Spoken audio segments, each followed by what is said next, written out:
Rob Aigner, welcome to the podcast, my man. I'm excited to have you here. Thanks for having me. This is great. Absolutely. And so I would love it if we could kick this thing off. If you could just paint the audience kind of a picture of what was life like for little Rob growing up. Well, great question.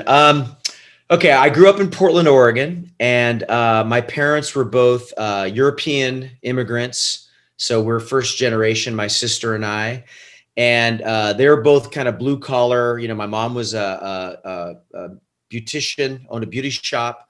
My dad was a tool and die maker, worked as a machinist, and so we kind of grew up with a hearty work ethic.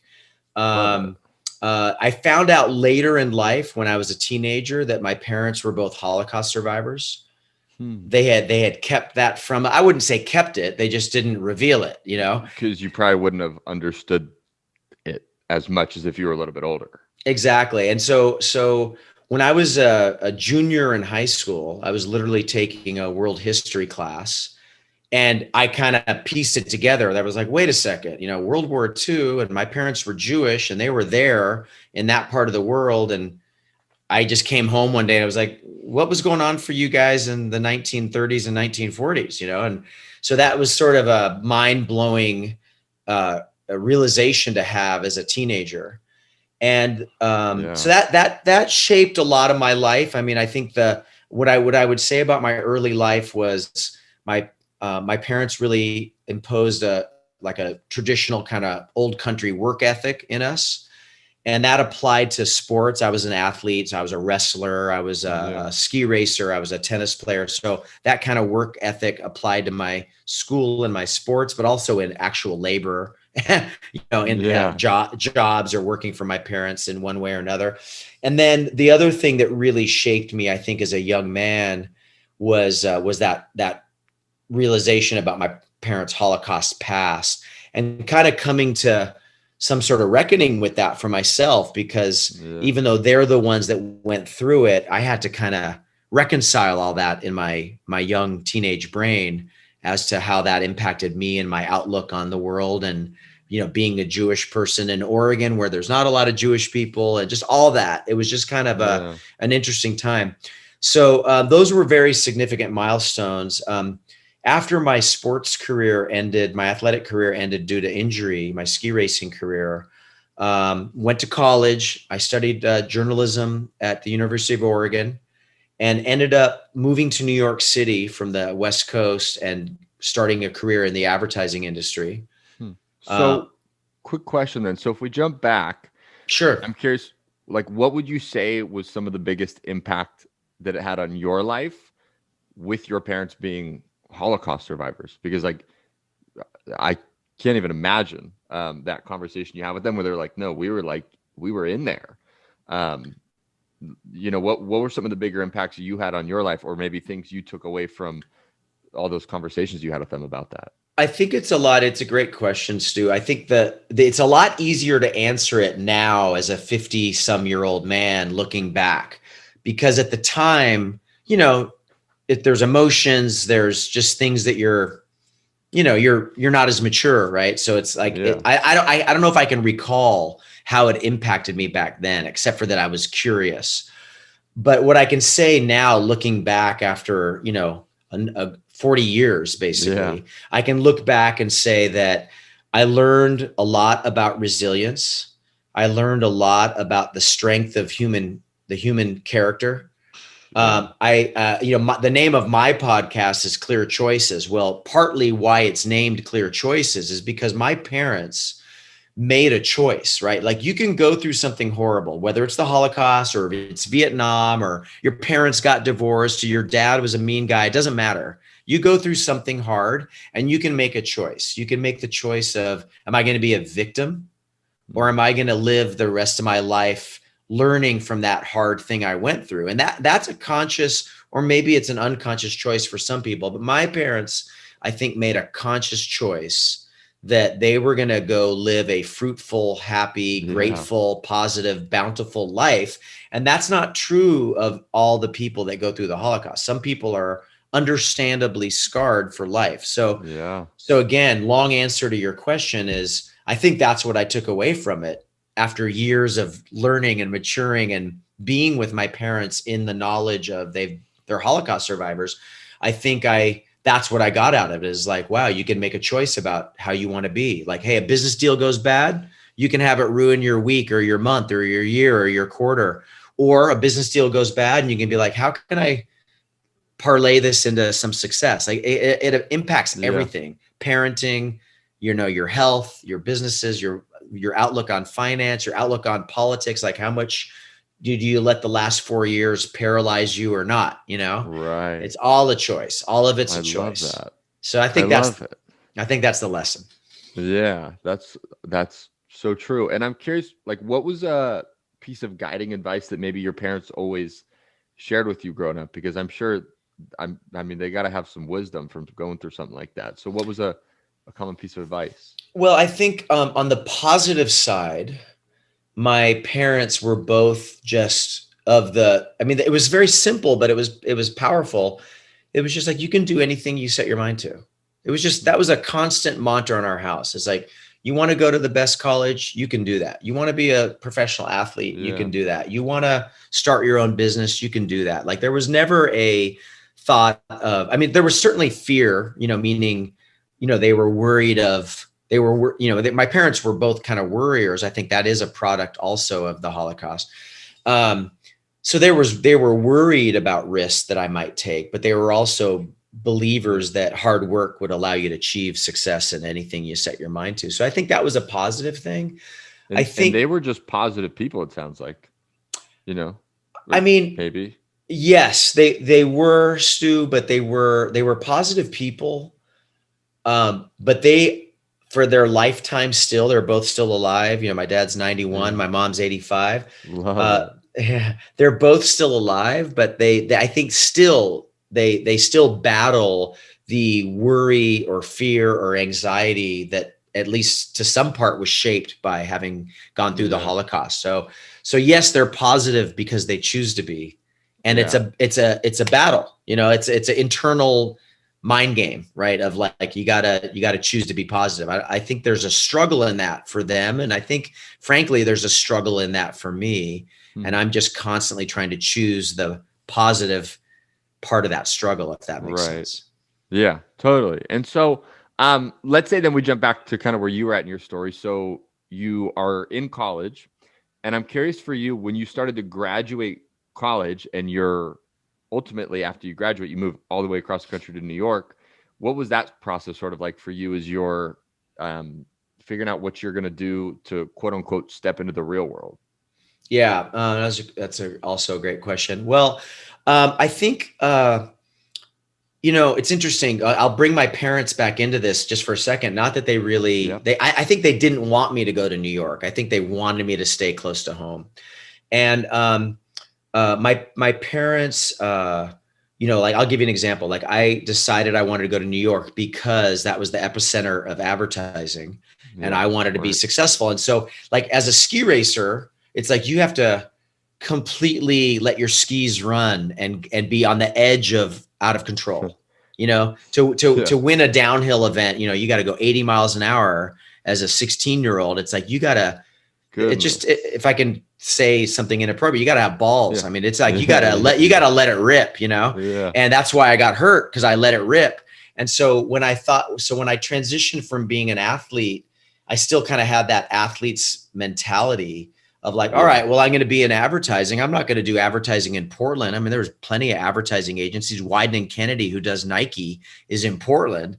So I could have tried to stay Right. home, but I was like, I'm going to go to where it's the most competitive. The highest bar for Madison Avenue advertising is New York Right. City. So I'm just going to go and take that chance.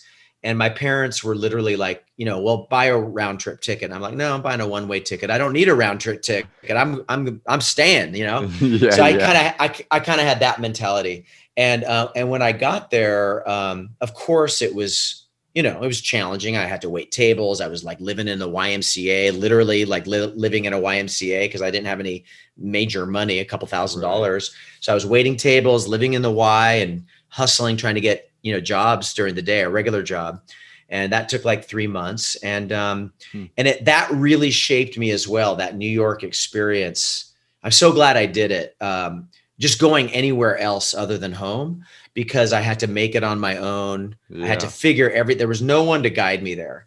And also, and this is something I say to my son who's going to college next year in the fall, is you get to recreate yourself. You get to create whoever you want to be. When you go someplace new, I was no longer little Robbie, the Jewish ski racer guy Yeah. In Portland, Oregon. I went to New York and I was just like, well, who do I want to be? Yeah. How do I want to show up now as a college graduate in the advertising business in New York where no one knows me? I can show up any way I want to show up. Yeah.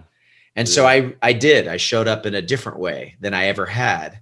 And so it was just a great experience, and I climbed the Yeah. ladder and I lived there for 7 years. It was awesome. I love it. And I think it's so important, like you nailed it on the head. That's like you got to get around the right people, or you got to get around the right environment.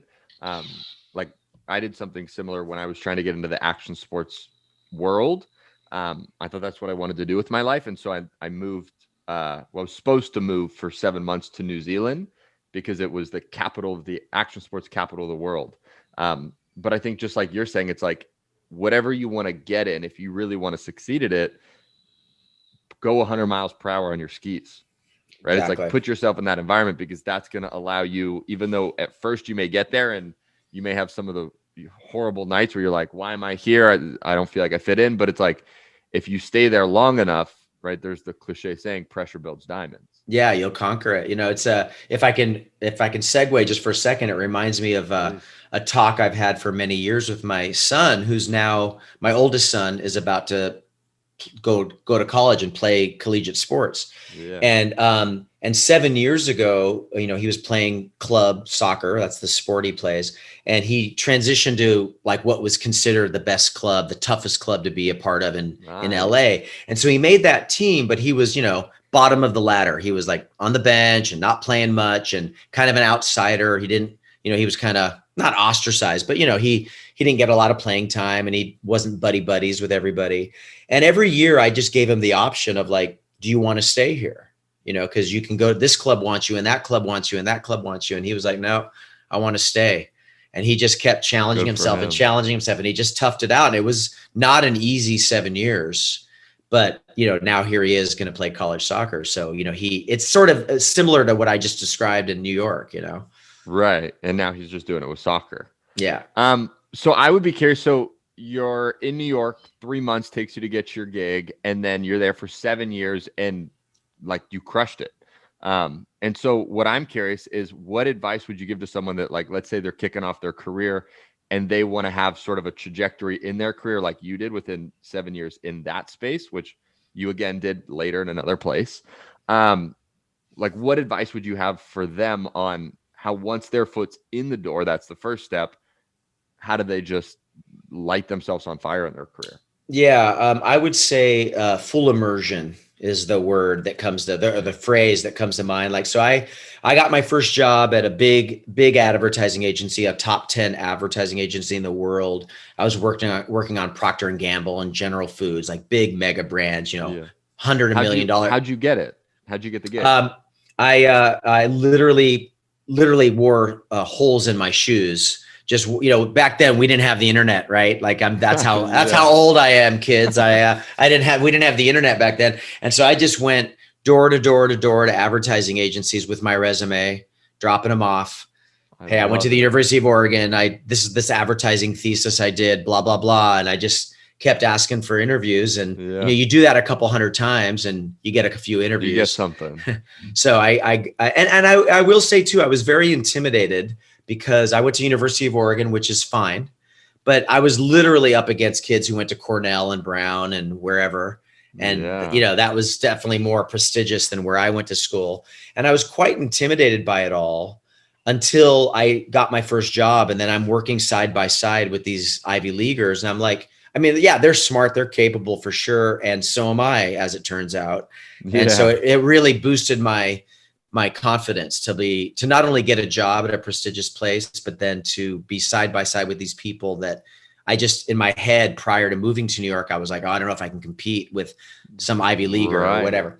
You put them on such a pedestal, but then realize these are just normal average people. Yeah, and I kind of beat them with work ethic. You know what I mean? Like, Let's like, go. like they might have had better connections. They might have had a better education. I mean, I'd say they Yeah, probably did have both those things, and I outworked them for the love most it. part. So I was willing to work hard and late. To answer your original question, it was like Right. full immersion. You know, really studying what it is that they were tasking me to do. Really studying the client I was serving at that time.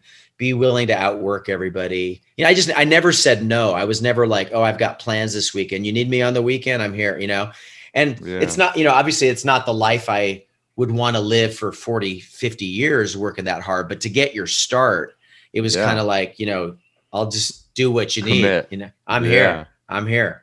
I love it. So you do this for 7 years. I'm curious, at what point does this sort of um, change happen, whether it was internally first, I'm sure, for you to go, I'm going to leave this industry that I've done very well in. I've worked my way up. I'm have a successful life to I'm going to go pivot to the real estate industry. How did that sort of switch happen? Yeah, well, you said your show's only half an hour, so I'm going to try to make it short because that's a long answer. But the shortest answer I can give is that so there was a lot of little pivots in between advertising and real estate. And the pivots were, first of all, in New York, I started doing theater and acting as a hobby. Like it was totally like, hey, this is fun. It's going to make me a better presenter in the business world. Right. I'll meet girls, whatever. It was all like Yeah. it'll be fun. And then it started to kind of take on a life of its own. So I'm acting and having a little bit of success at it while I'm Huh. working. At the time, I was working at Rolling Stone magazine. I was in advertising sales there. And I was also going to graduate school at NYU for psychology because I was considering a career in psychology. And the Huh. acting thing was just fun. Then my Rolling Stone job moved me to San Francisco to be the West Coast advertising director Hmm. for a couple of publications, Rolling Stone, Us Magazine, and Men's Journal at the time. And so I moved to San Francisco. I was closer to home, Portland, Right. and I had a bigger job. And then I really started acting even more. And I joined an In San acting studio Francisco. in San Francisco. I started acting. I got an Huh. agent. I started booking commercials. I started making money. I Nice. booked some TV shows, whatever. And I was like, oh, you know what? I'm going to move to LA. Like I've been doing advertising for 10 years. I'm in my 30s and Yeah. I'm kind of burnt out on the advertising thing. And I had some money saved up. So I'm going to move to LA and pursue this acting thing. So I was a full-time actor for about 4 years, like making a living, like not Nice. I wasn't getting rich, but I wasn't digging into savings either. Right. I was like making 40 grand a year as an actor or whatever. I was Yeah. surviving. Yeah. And then during that time, I got approached by some people because of my Rolling Stone background. I got approached. This is now, we're talking about like 1999 and all the .com explosion and Right. all that stuff. So I got approached by a lot of these startup companies because of my Rolling Stone ad sales background. I ended up taking over the director of business development position at a company called Spike Radio. You might not know them. It was an Hmm. Australian company. It was the very first streaming radio concept ever on the internet. Dang. And yeah, and so I sold. I went to Australia where they're based, where the Olympics happened to be that year in 2000, Huh. and I oversaw this huge production of Nike that I brought in as a sponsor to sponsor this live streaming radio thing for the Olympics. It was an awesome experience, and then that company went BK, and I lost my job. So this is now answering your question. So I Yeah. was like, well, now what am I going to do? Now 9/11 had hit. Hmm. I'd lost my job. The economy was bad. And I didn't know what to do. So I was like, oh, I'll get my real estate license. A friend of mine was getting his real estate license. I can go get a real estate license while I'm trying to figure out what kind of job to get. Yeah. And I You got didn't want my, to go back into acting? I mean, I was still acting, but I felt like I was frustrated with acting because energy in doesn't equate to results out. Yeah. Yeah. Yeah. And whereas in real estate or in advertising or anything else I was doing, it was like skillful effort in, led to more success. And I wasn't Results. Yeah. feeling, I was feeling like, oh, I didn't get that part because I have too much hair, not enough hair. I'm too tall. I'm not tall enough. I'm like, Right. like I can't control this stuff. It was Yeah. too frustrating. So that's why I kind of made it a secondary thing. So I got my real estate license in 2002, and I just had a great initial success in the business. Like my first year, I made almost $200,000 in 2002 selling real estate, not really knowing what I was doing, just kind of, Yeah. Yeah. basically Going. hustling, Yeah. And, by then I was married and I had bought up my first house, and I was like, I have to make this has to work, like we're going Yeah. to have a kid, and this has to work. So I just made it work. And then soon after I started selling at a high level, like 2 or 3 years later, the company I work for and still work for, Keller Williams, they approached me to manage an office, be an office manager instead of a Hmm. sales agent. So I managed my first office. And then from there, so that happened in 2005.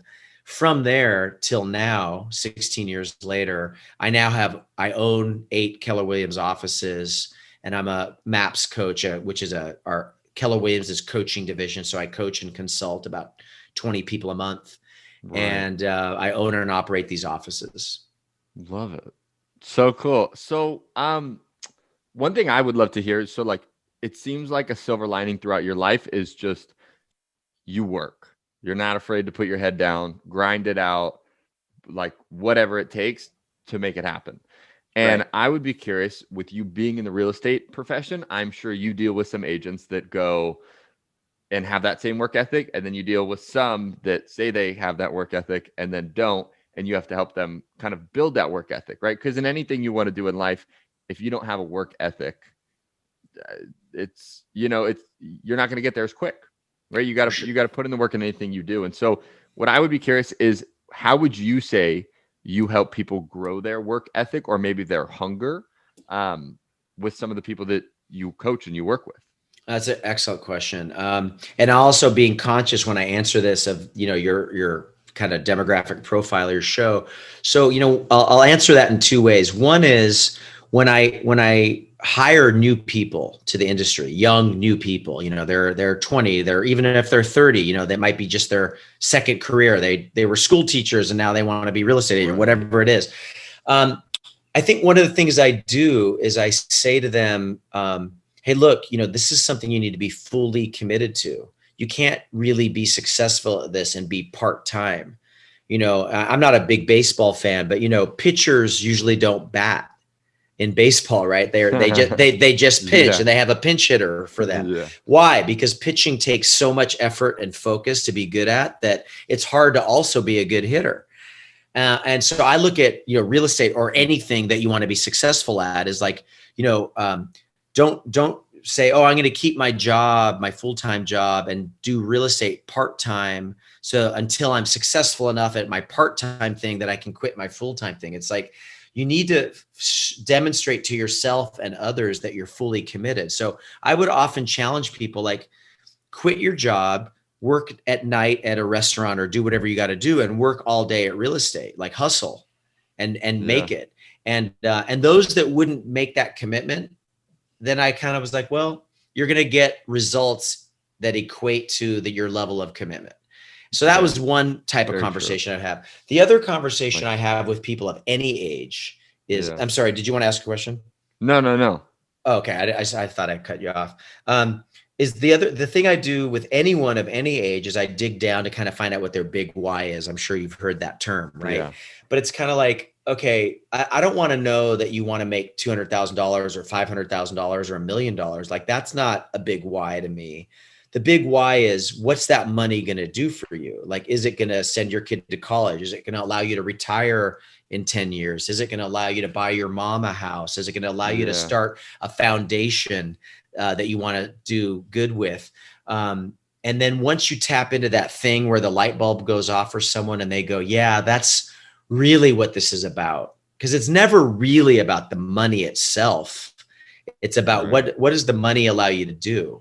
Like I like real estate. I like what I do. I like teaching. I like coaching. I like solving problems. But I don't love real estate. I mean, it's not like real estate is my life's passion, but the money that I make from the little empire I've built, that helps me fuel my life passion. Yeah.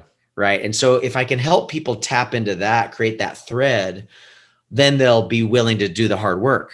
Right. Exactly. Or not even hard work, like prioritize the right things, because you can work hard and not be effective.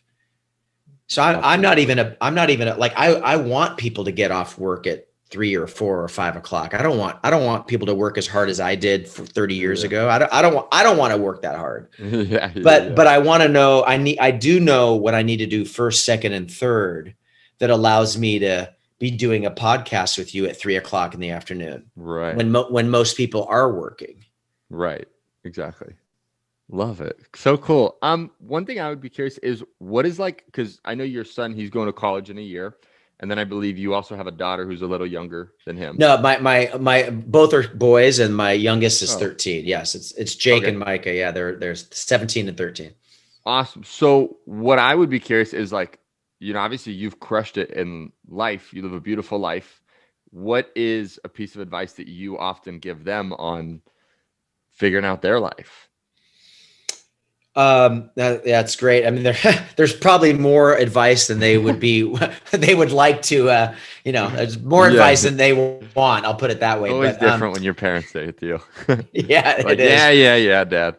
Yeah, exactly. I mean, I've been talking a lot with my older son about that opportunity to step into this university setting and be a new person. Like one of the things that, not that there's anything wrong with the person he is, but like a better version of what he already is.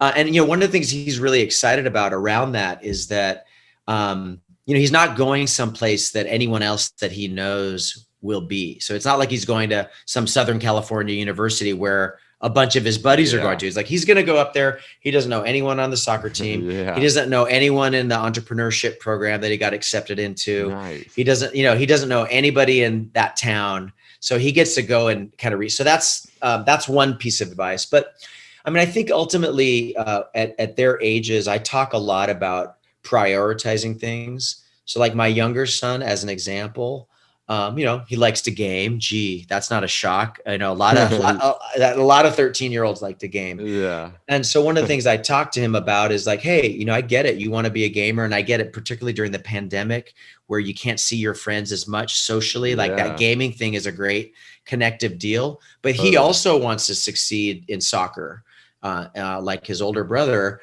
And I'm like, you gotta make choices about how you're spending your time. Like, you're gaming this amount of time, whatever hours a day that is. Like, let's carve out an hour or two a day so that you're doing something to get you towards your goals. So it's a lot of those kind of conversations with them about just their choices and their priorities. My older son recently got his first job, and it's interesting. I think your audience will find this interesting. There's this pizza place like a block away that's like a cool like rock and roll, skateboard, surfboard kind of pizza joint, and he's just always wanted to work there. And so every month he would stop by and just say, hey, do you guys have any openings? No, we don't. Keep coming back. And they just keep having him come back. And he didn't get jobs other places either, but that was the place he kept going back to. Right. And after like the 10th time he went back, the guy called him after he left and said, you were just here and I thought about it. And like, you've been so persistent and you keep coming by and you're such a nice kid. We don't really have an opening, but we're going to create a job for you because you're just too cool of a kid. And so now he's working there because he just kept coming back and being nice. He wasn't a jerk about it. He just was like, all right, well, this is where I want to work. So I'm going to come back next month kind of thing. And they're like, oh, that kid's kind of cool. And so that was a cool lesson for both my boys to just see that pay off, Yeah. Persistence. Awesome. Well, Rob, I mean, if people want to get more info on everything you're up to, I know obviously you got your podcast, you're doing a lot of stuff. Where's the best place people can find more info on you? Well, thanks for asking. Clearchoices.live. Clearchoices.live is my website. The podcast Clear Choices can be found on all the major platforms, Spotify and Apple, et cetera, et cetera. And I'm on Facebook. Last name is Aigner. It's Rob Aigner, Aigner. So you can find me there. And I also have a Clear Choices Facebook page. So I guess that's enough Perfect. ways to find me. Yeah, and we'll put all those in the show notes too, so people have easy access to that. Um, and so one last thing, I'd be curious. This is a question we ask all of our guests because we're about help people find direction, but through execution. And I would be curious, what would you say is one thing that someone listening to this can do in the next 24 to 48 hours to start finding direction in their life? That's great. I think, especially again, giving the orientation of your show, I would say find a mentor. Mm, I think one of the best things I've ever done, and I've had many through my life, I'm actually seeking one for myself now, because I find myself being a mentor to others, which I love, but I yeah, also still want one for myself. yeah, But finding a mentor who's doing something that you feel is in alignment with where you might want to go, or just someone who's successful, even if it's not what you want to be doing, like they're just successful in a way that you're not yet successful. And yeah, I know that when people approach me, like from my university or something, and they ask me for my time, and I not only give them my time over the phone, but I'll take them to lunch or do whatever. And I want to give back, because so many people over the years have given to me, and I've never been afraid to be like, hey, how did you do that? I want to drill down on how yeah. you found success in this. And I think that's the number one thing I'd say. That, and um, you know, create a plan. And what I mean by that is that, like, if you know what you want to do, then obviously create a plan of, like, I want to be working in this field, making this much money, doing whatever by when, and then Right. create the steps towards that. But if you don't know what the answer is yet, then create a plan of, like, I'm going to read X amount of books, and I'm going to talk to X amount of people in X amount of industries, and I'm going to, YouTube this and learn that, and just create objectives that you need to be held accountable to, so that you can figure out what it is you want to be, what the path you want to be on. Yeah. Yeah. I love that. And it's like, even if you don't have an idea of what you want to do, you can still create a plan to get you closer to figuring out what you want to do. Exactly. Right. Because if you don't have a plan, you may just end up where life puts you, and that might not really be where you want to be. Yeah, no, and I think, you mentioned something interesting, and I hope we're not going too long No, for you're totally cool. your show. Is that, you mentioned something interesting, because I love the idea of being purposeful and on task, and once you know where you want to go, creating the objectives and the steps to get you to where you want to go. And to what you said, yeah, you don't want to be a leaf blowing around in the world, but you do need to be malleable enough to Yeah. sometimes take those paths that open up, because sometimes they're not on your checklist. You're like, well, I've got this checklist here, but this thing that just fell in my lap is kind of cool and interesting. And that's happened to me many times. And I've had to train myself to keep my eyes open for that, and Yeah. be open. Right. Yeah. I'm 100 million% same. Know where you want to go, but allow yourself to be in flow. If something comes across your plate and your energy is pulling that way, like listen to your inner guide, your intuition. Exactly. Exactly. Awesome. Well, Rob, it has been a pleasure to have you on the show. You're a wealth of knowledge. I appreciate you for your time today, and thank you so much for sharing everything with our audience. That was my pleasure. Thanks for having me. Absolutely.